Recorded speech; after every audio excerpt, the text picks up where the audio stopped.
in CG, buddy. Nice. Okay. Chris, you're on a hot spot, and this is the best audio we've probably gotten from you out of all the episodes. Let's keep it that way. Yeah. All right, guys. Welcome to I think this is the 106th or 107th Redroom. I'm not sure because my daughter Holly made the Redroom today. I am traveling in Dallas,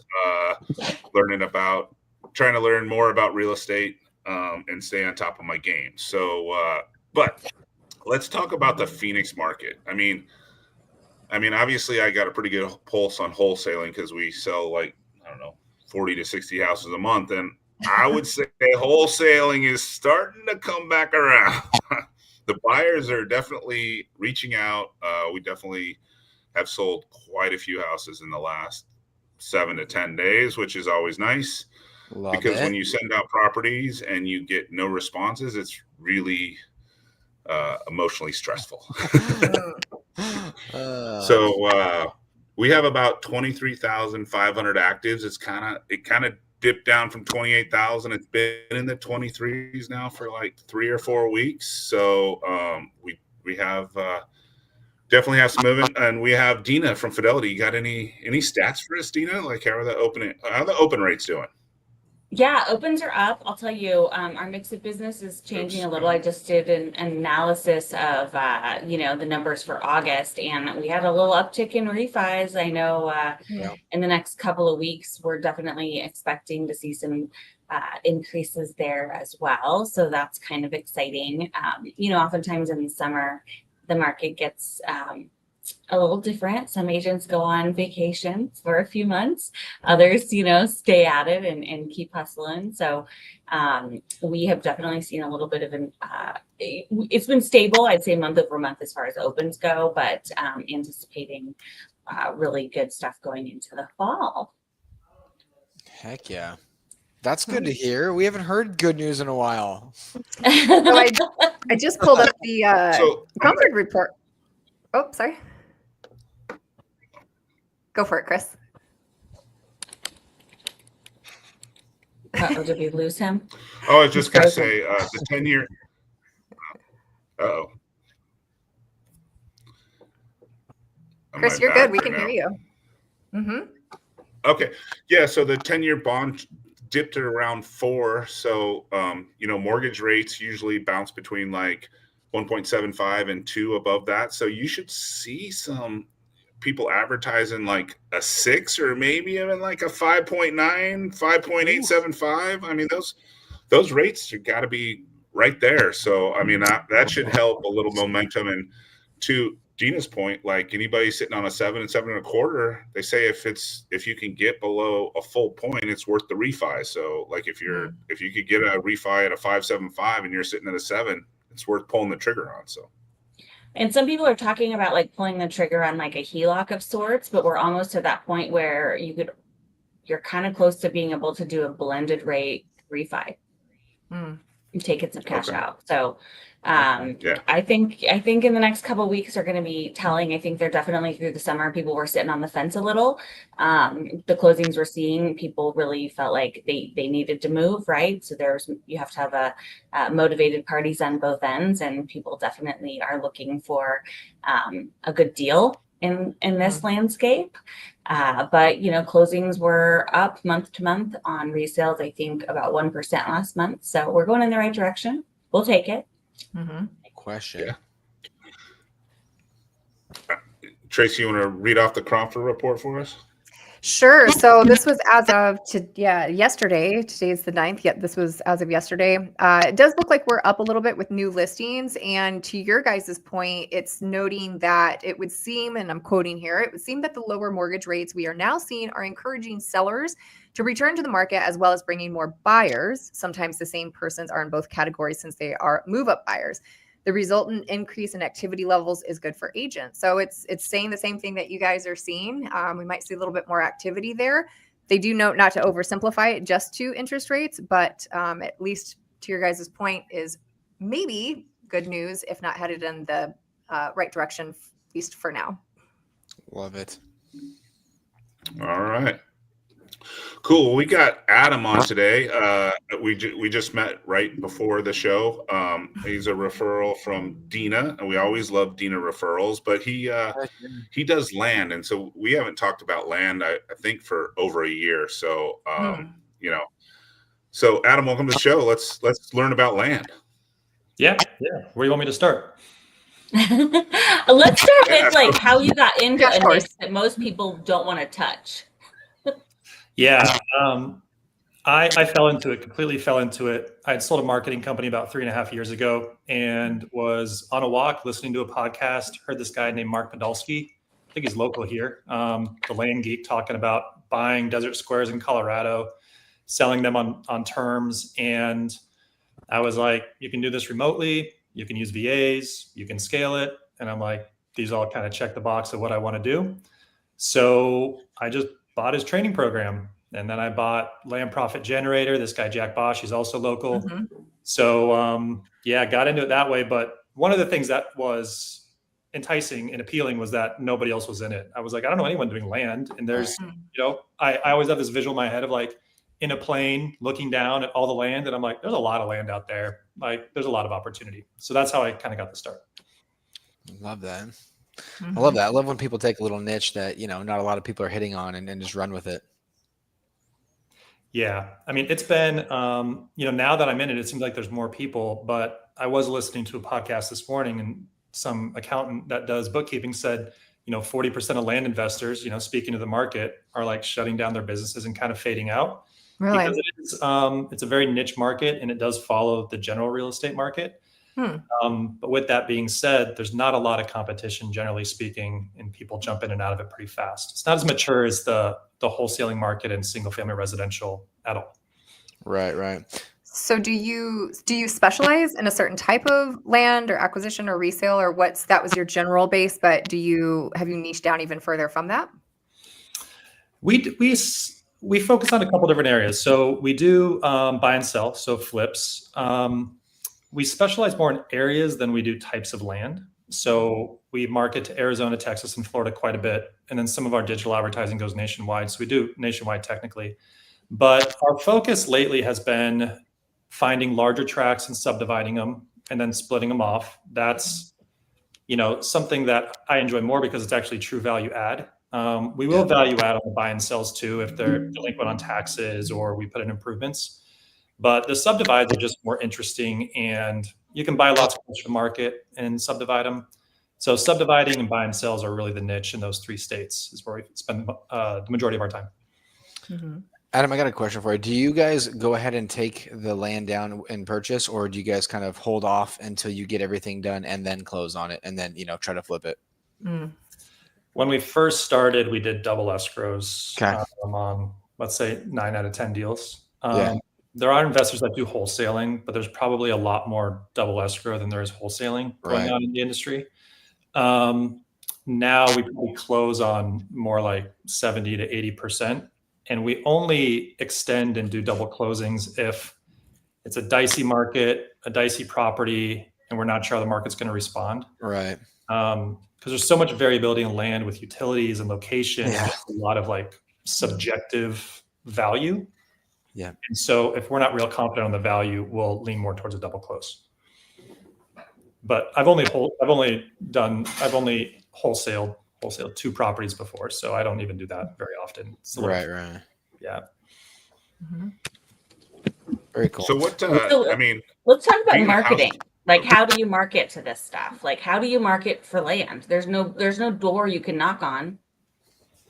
Yeah, marketing for land is easy. I mean, I came from a marketing company where we marketed for other businesses, and when I hear anybody in the industry complaining about marketing, I'm just like, you have no idea how much harder for other businesses than is land. Most people start with mailers, so they'll just download lists from like DataTree, and you just mail the owners, and that's super easy because you have mailing addresses. Text messaging is becoming, much more popular. So, just skip tracing. We do digital advertising. We do YouTube ads actually as kind of our specialty and our main focus. But those are real categories, and then Google ads, and there's some cold calling out there. But just, kind of the standard stuff that I think is probably done in single family wholesaling too. I'd be interested in the business cycle. I heard you say earlier that people jump in and out. Is that because the money isn't fast enough for them, or they don't understand it as far as like what you're saying, as far as subjective value and due diligence? But what's like a normal business cycle if you get into land acquisition and sales? What do you mean by business cycle? So like, for instance, in pre-foreclosures, right? If you're marketing to them and the NOD is already hit, then they essentially have that time period to be able to make a decision. So you have a really quick turn time as far as like you can buy them. Wholesaling is a lot quicker too, depending again on your lead time. So let's just say 6 months across the board between flips and wholesaling and pre-foreclosures. Is it longer in land to where if I start marketing today, I might not make money from that in a year from now or 2 or 3 years? Yeah, that's a good question. Land can take a while to sell. So let's just say there's kind of like, I'll just talk about two different types of land. There's infill lots that developers might buy and are kind of like higher velocity, higher activity, much lower margins. So those, if there's velocity in the area for sales, once you get that under contract, you can probably close that in 90 to 120 days. That's kind of like average, sometimes a little faster. That's an infill lot that has a buyer ready, and that's moving kind of fast. Yeah. But I look at my metrics and we're easily at 180, 6 to 9 months from, and that's not even from the marketing outreach, that's from the contract. Right. So from marketing, it's probably on average, like the cash conversion cycle is probably like 9 months. Okay. And if you're acquiring the property, you can be holding that for 6 months to a year, depending on the size of it and where it's at. One thing I've definitely seen with land is that they tend to have a longer inspection period when you're under contract with them. Because from what I've seen at least, because a lot of times what is that you need to speak with the city or the county or whoever it is to confirm that you can actually do the things that you're trying to do. Whether that's going to be splitting it off, subdividing, or if that's going to be actually trying to actually put a plan together and getting say it's 3 acres and you want to be able to split it and you want to have 3 separate acre parcels or whatever. I feel like a lot of times there's a little bit more I guess where you have to kind of do a little more due diligence with the city and county. Would you agree with that? Yeah, and Luke, that's a really good point, because even today we had a property under contract with a builder. We did a wetland study before we bought it. Yeah. Came back 100% no wetlands. He sent me a cancellation today with a wetland study that said 100% of it was covered in wetlands. Oh.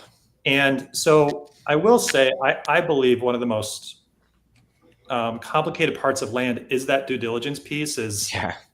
Because even calling the cities or the counties, they'll say something like, well, you need to have this report and you need this, and they'll just kind of give you the facts, but they don't give you the real use case of the probability of that's very low, or this is how it practically shakes out when you're actually doing it. Being able to navigate that. If you just go by what counties and cities tell you, they'll scare you every single time. Yes. You feel like you're going to spend $50,000 on engineers, and then you call an engineer and he's like, oh, it's like $4,000 to do this thing. And so that by far is one of the biggest learning curves in land. I don't think it's the business side of it. I think it's the understanding what can be built. Now, if you're just flipping it and you're relying on buyers to do that, that's what a lot of land investors do. Right. But I think if you want to get in deep and be good at it, knowing how those things shake out and play out will really add a lot of value. Well, and I think it's one of those things too, where you're going to get a better name with whatever industry, whatever city, whatever that your area that you're farming is going to be in, you're going to get a better name if you can take care of that stuff ahead of time, because then they're going to know, oh, Adam already takes care of this stuff. He already does the due diligence and looks into this stuff for us. So then it's then you start getting that client base that's willing to come back to you, because they're like, Adam already did the legwork. He already took care of that for us, which is awesome. And that is worth, obviously, as we all know, that's worth so much money in itself right there. We ended up buying a lot where we had to, it was just a regular lot that, we bought on the market, and we ended up having $80,000 worth of dirt work that had to be done to it, because it was like an infill lot where there was basically 6 feet of, they were just dumping stuff in the lot over the years. And so we had to get clean dirt. So, there was soils testing, there was all this stuff. And so again, they had to come in, they had to dig 6 feet down. They had to pull all the, the infill. There was metal in there. There was boulders. There was all this kind of stuff. Had to get pulled out. Had to get tossed off to the side. They had to recompact the dirt and everything. Like I said, it was 80 grand. That was 80 grand that, Wow. you're not really expecting where, Yeah. but it is what it is. It's learning experiences. I will say on the flip side, that some things are not as difficult as they might seem on the surface. Like, for us, floodplain, water, wetlands, those are all really big red flags. Yeah. Investors, when they see floodplain type work, they don't want to touch it. But by speaking to engineers and learning a little bit about it, and getting a road over a floodplain is not that difficult, but building on it is, and just understanding it, there's quite a bit of opportunity by knowing those nuances on the flip side too. Yeah. You get burned sometimes, but obviously with that information, you can really leverage the benefits on the other side of it. No question. Yeah. So Adam, I think a lot of people are scared about land, just because it's probably not as simple to get into as a wholesale transaction where you don't have to necessarily have any of your own money to close, right? But you can walk away with cash in your pocket. But they might come across opportunities for land. So could you kind of describe to our audience, like, what would be a good deal to send your way if somebody trips over an opportunity in the land space, kind of what markets you're in and what you look for? Can you kind of explain your buy box to our crew? Yeah, our buy box is pretty wide, maybe wider than I would like it to be. I think it's almost better to talk. Well, for us at least, it's almost better to talk about what we don't like and what we avoid. And so things that we have not really gone down the road on are like landlocked properties. Like access with roads is just like a huge issue. But even stuff like, I guess utilities are probably the other one. If a property doesn't have any utilities, then you really, in Arizona, unless you're in the mountains, the value is incredibly low. So anytime you're looking at land opportunities, utilities are always the first thing I'm looking at. Where's the electric? Water and sewer are great, but you can also put in a septic system or drill a well. In areas like Pinal County and in Whitman and those types of areas, wells are like $60,000. Ooh. Wow. So if it's a subdivide and you're buying 10 acres and you're breaking it down into 4, then it's $15,000 per lot. And it'll qualify for FHA financing because you have 4 properties or less on the well. So that's okay.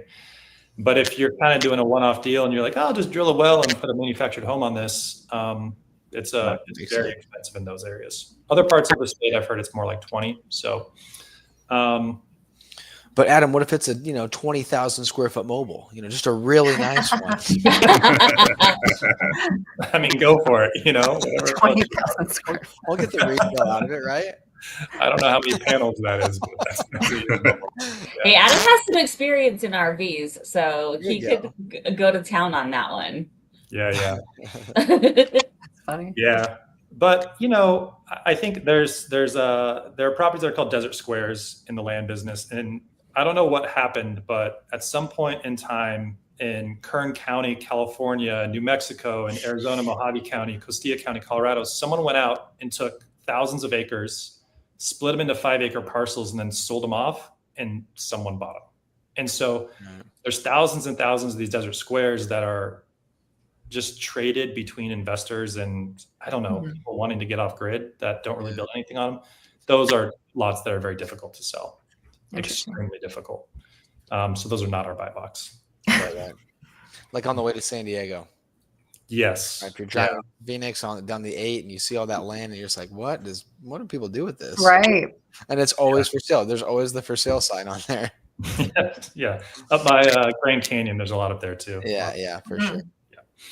Yeah. But when it comes to deals, I mean, we look at almost anything. I mean, it has to have a certain price point. If the market value is less than 20,000, we can't really make money on it. But I think that we get the most excited about subdivides because we can pay closer to market for them and split those up and sell them off,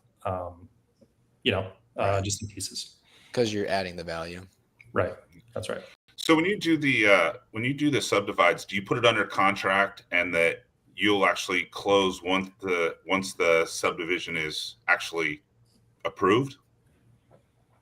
We have historically closed before the subdivision is approved.